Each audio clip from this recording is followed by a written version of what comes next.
NS Times YouTube channel থেকে সকলকে শুভেচ্ছা।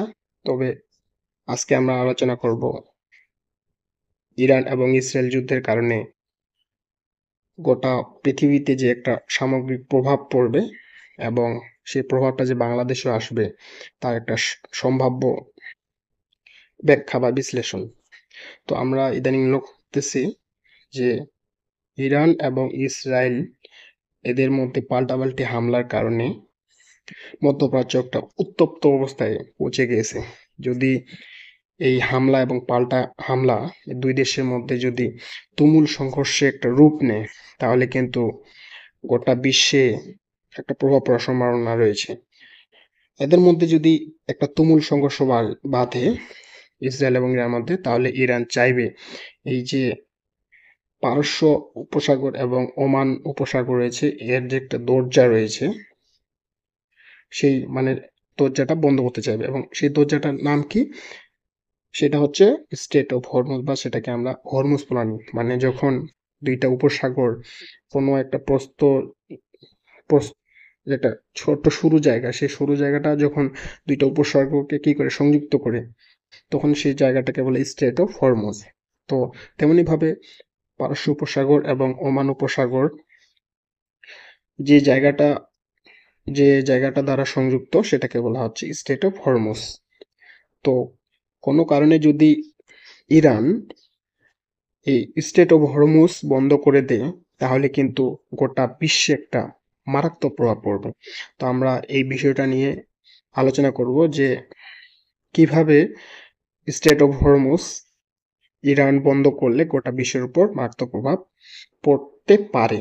আমরা যদি পৃথিবীর মানচিত্রের দিকে লক্ষ্য করি তাহলে স্ট্রেট অফ হরমুজ প্রণালীর পশ্চিম দিকে যে ছোট ছোট দেশগুলো রয়েছে, যেমন কুয়েত, বাহরাইন, কাতার, এবং এর পূর্ব দিকে যে দেশটি রয়েছে যেমন ওমান, এই দেশগুলো এবং সৌদি আরব এবং তার সাথে ইরান, এই দেশগুলো মধ্যে প্রচুর পরিমাণে কি রয়েছে? খনিজ তেল রয়েছে।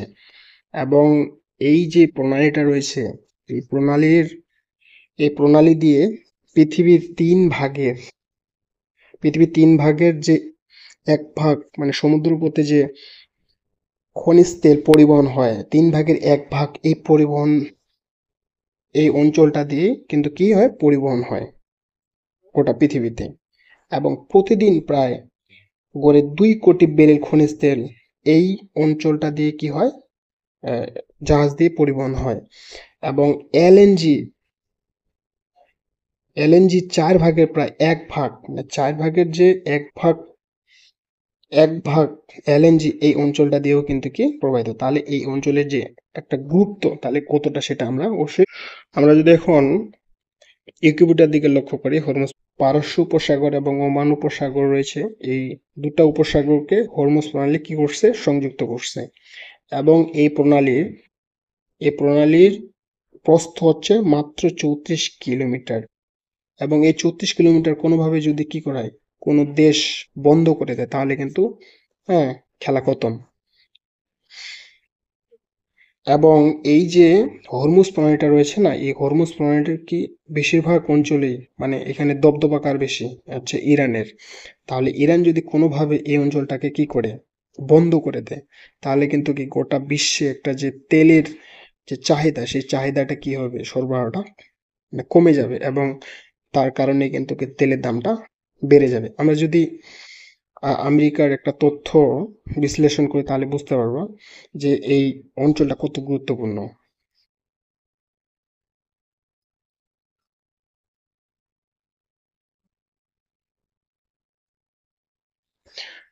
আমেরিকার তথ্য মতে এখান থেকে প্রায় প্রতিদিনে গড়ে 1,90,00,000 ব্যারেল খনিজ তেল কি হয়? পরিবহন হয়।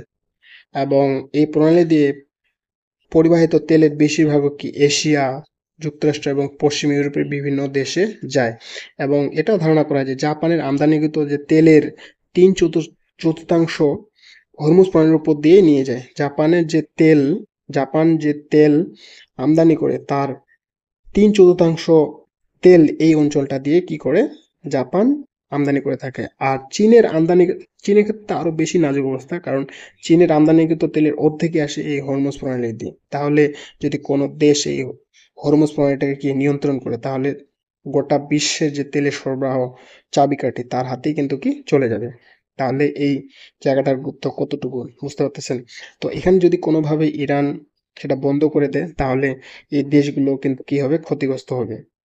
এবং এই যে আমেরিকা, চীন এবং জাপান এবং তার সাথে যে আমাদের প্রতিবেশী দেশ ভারত রয়েছে, তাদের যদি এই আমদানিটা কি হয়, ব্যাহত হয়, তাহলে তার প্রভাব কিন্তু বাংলাদেশেও এসে পড়বে।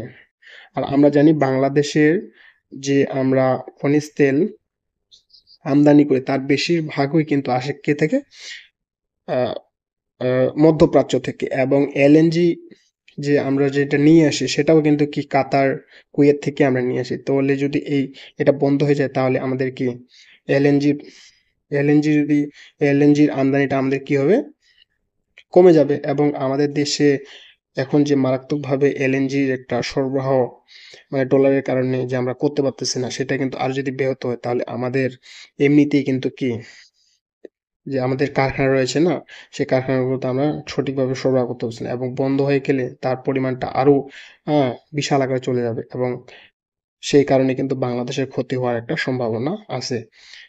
তাই আমি মনে করি যদি ইরান কোনোভাবে এই জায়গাটা বন্ধ করে দিতে পারে, তাহলে গোটা বিশ্বে একটা অর্থনৈতিক প্রভাব পড়বে, তার সাথে বাংলাদেশেও এর প্রভাব পড়বে আমি মনে করি। তো আপনার কি মনে হয়? আপনার সেই গুরুত্বপূর্ণ মতামতটি আপনি কমেন্টের মাধ্যমে আমাকে জানাতে পারেন। ধন্যবাদ সকলকে।